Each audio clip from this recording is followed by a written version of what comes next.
Halo sahabat Secua, kita ketemu lagi kali ini tetap di kegiatan turnamen catur Percasi Secua Federated ketiga yang diadakan di Bandung. Nah, kali ini kita masuk ke babak 4. Saya Uri Kartopati masih bersama Pak Kristianus Lim, Kabid Binpresnya PB Percasi. Halo Pak Kris. Halo Mbak Uri. Halo juga semuanya. Sahabat Secua.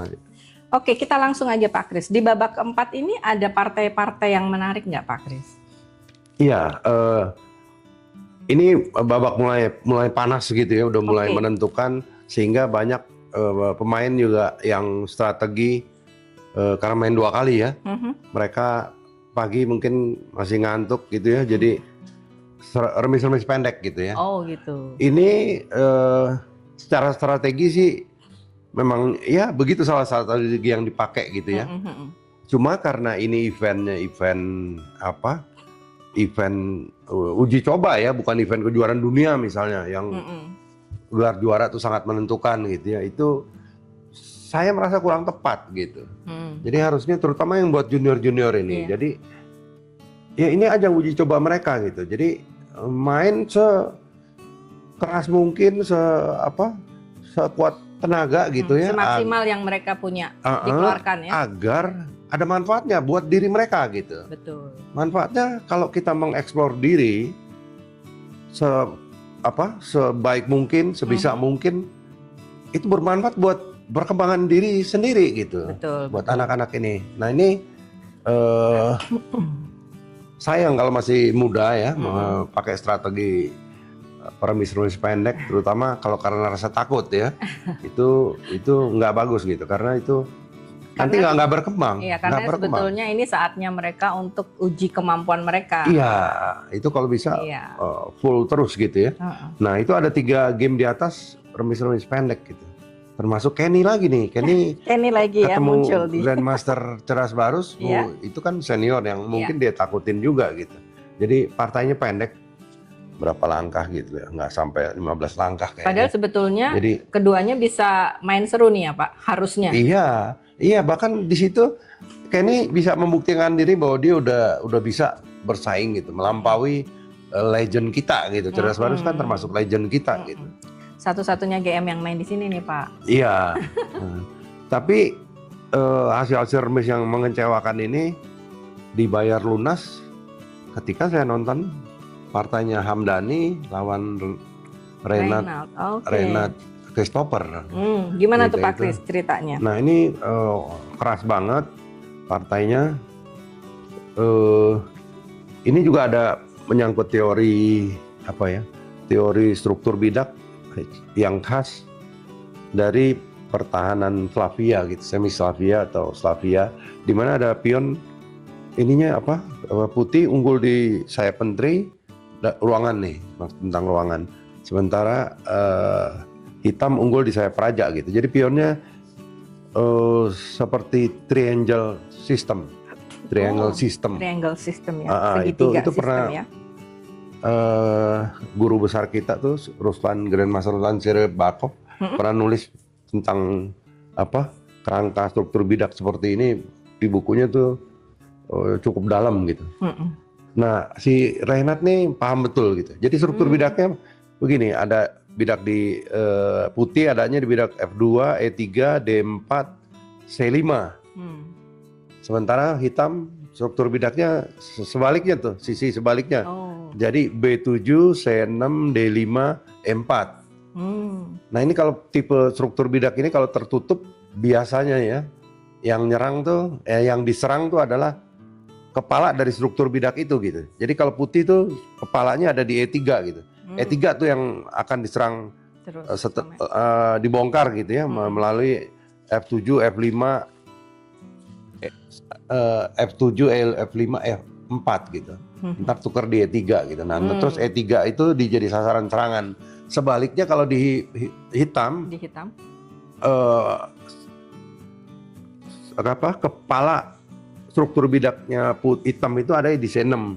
Jadi ntar dia B5, A4, B4, B5 gitu ya. Terus A4. Jadi kalau di B5-nya tuh nggak dipukul sama hitam, putih yang pukul B5 pukul C6 gitu. Nah, C6 terus dijadi sasaran serangan gitu. Nah, ini yang terjadi gitu. Strateginya gitu ya. Awal partai mulai kerasnya tuh waktu di langkah 19, di langkah 13. Oke. Di langkah 13 Pak Hamdani mau nggak mau mainkan F4 gitu ya. Jadi F2, F4. Nah, di situ ada kesempatan Renat pukul secara en pasan. Jadi E4 pukul F4-nya tuh pukul F3 gitu. Nah, di situ belum sempat nih. Jadi hitam udah sempat rokade, putih belum sempat rokade.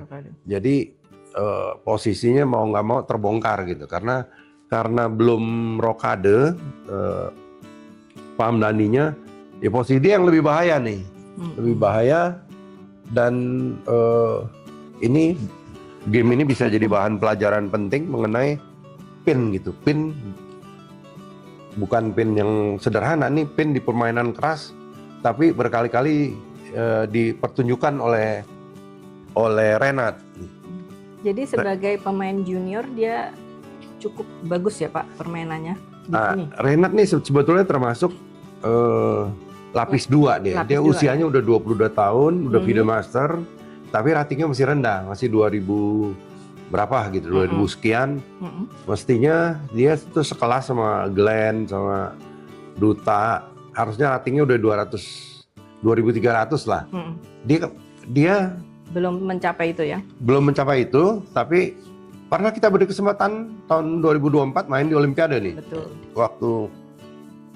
Waktu tim lapis 1 kita tuh memilih main di PON, mereka yang berangkat ya. Kita terpaksa milih yang lapis 2. Nah, Renat salah satu yang kita angkut gitu ya.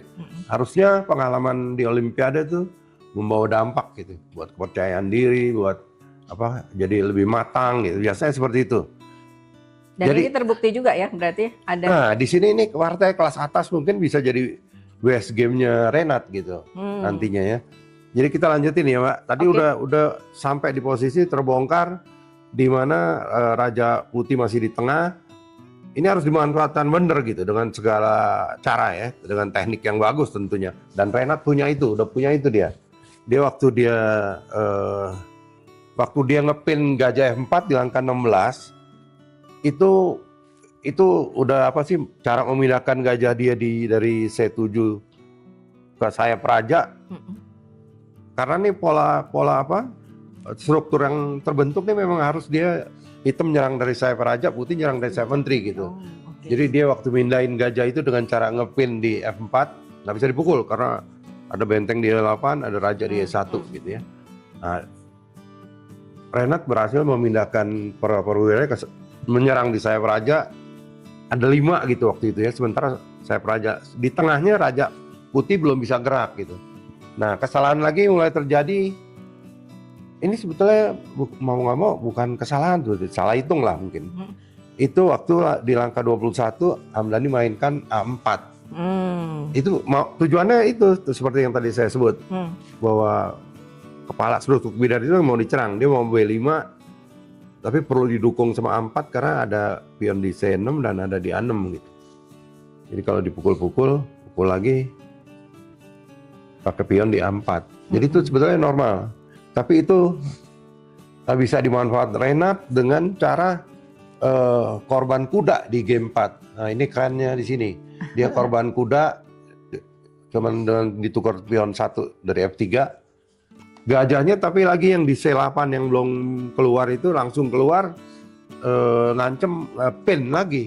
Ini teknik yang kelihatan tinggi di sini ini gitu. Pin ini dimanfaatkan di posisi yang rumit gitu. Bukan pin yang sekedar pin misalnya gajah B5 atau gajah G4. Nah, seperti itu sehingga disitulah terjadi pukulan-pukulan yang karena saling pin ini ya. Ini jadi enak sekali dilihatnya gitu. Waktu menteri pukul D4, tapi nggak bisa dipukul lagi karena kuda di E2-nya kena pin gitu ya. Nah di sini dari adu-adu itu,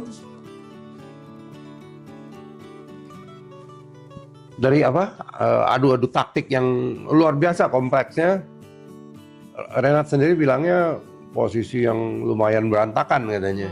Memang berantakan. Padahal Hamdani ini dulu di masa mudanya, Hamdani sekarang usianya tuh 61 tahun gitu ya. Jadi PAUD sekitar hampir 35-37an gitu ya. Kalau dia 22 39 tahun bedanya. 39 tahun ya. 49. Karena dia 22, 39. Jadi secara ketajaman mungkin di situ Renat menang gitu ya. Akhirnya memang setelah badai meredah gitu biasa disebutnya, karena begitu kompleksnya akhirnya tukar-tukar mau nggak mau Renat unggul 2 bidak deh. Renat unggul 2 bidak ya. Itu udah menuju ke permainan akhir. Jadi memang udah partai menang gitu ya. Dan Renat bisa menyelesaikan dengan teknis yang kelihatan bahwa pemain yang udah bagus tuh kalau dapat posisi menang bisa menang gitu. Dan Renat tunjukkan itu walaupun menangnya di langkah 66, Mauri.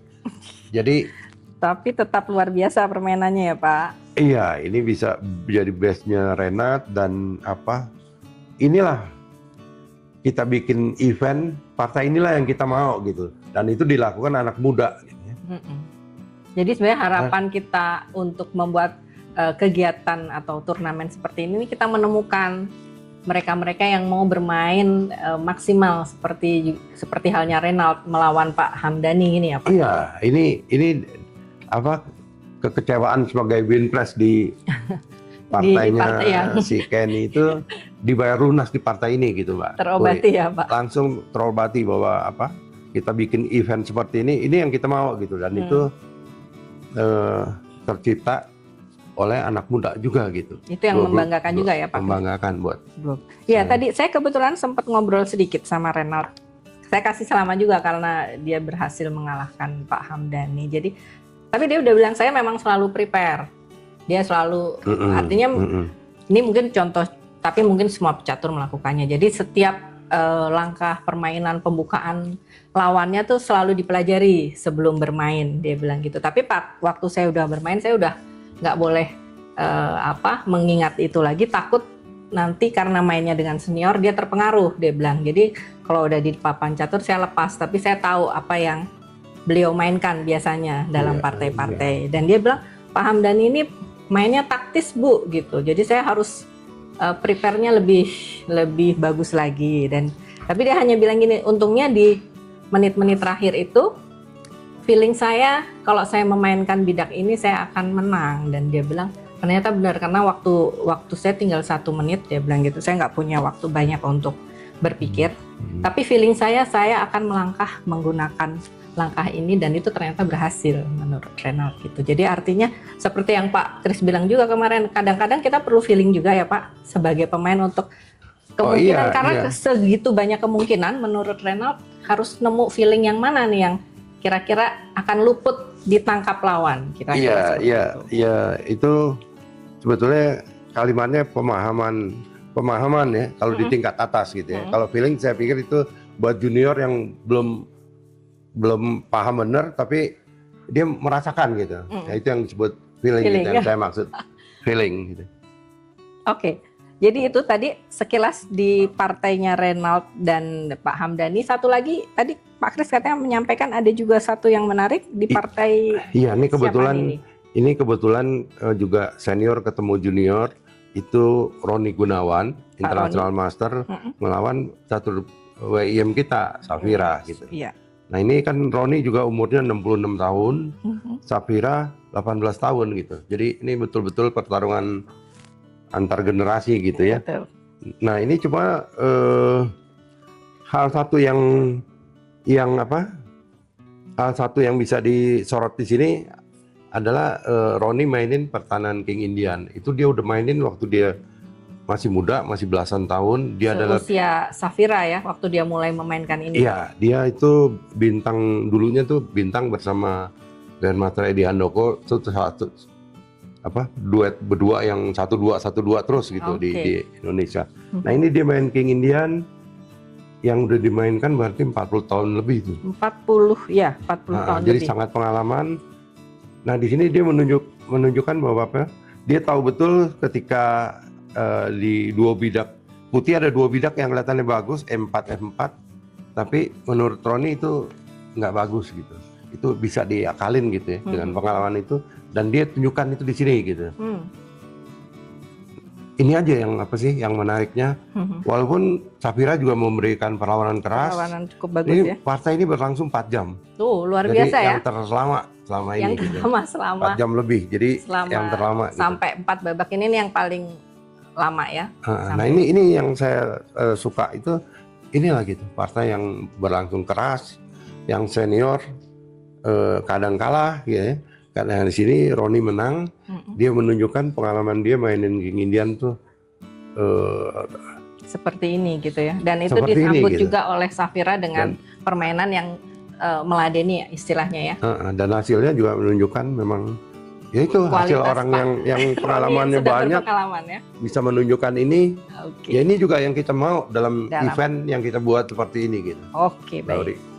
Baik, terima kasih Pak Kris. Ini kayaknya udah cukup panjang tadi kita mereview di babak 4 ada 2 partai yang menarik antara Ray dan Pak Hamdani serta Pak Roni dan Safira. Jadi teman-teman kita akan mereview lagi di babak 5 dan kayaknya akan lebih banyak hal-hal menarik di kemudian babak ini ya Pak Kris ya.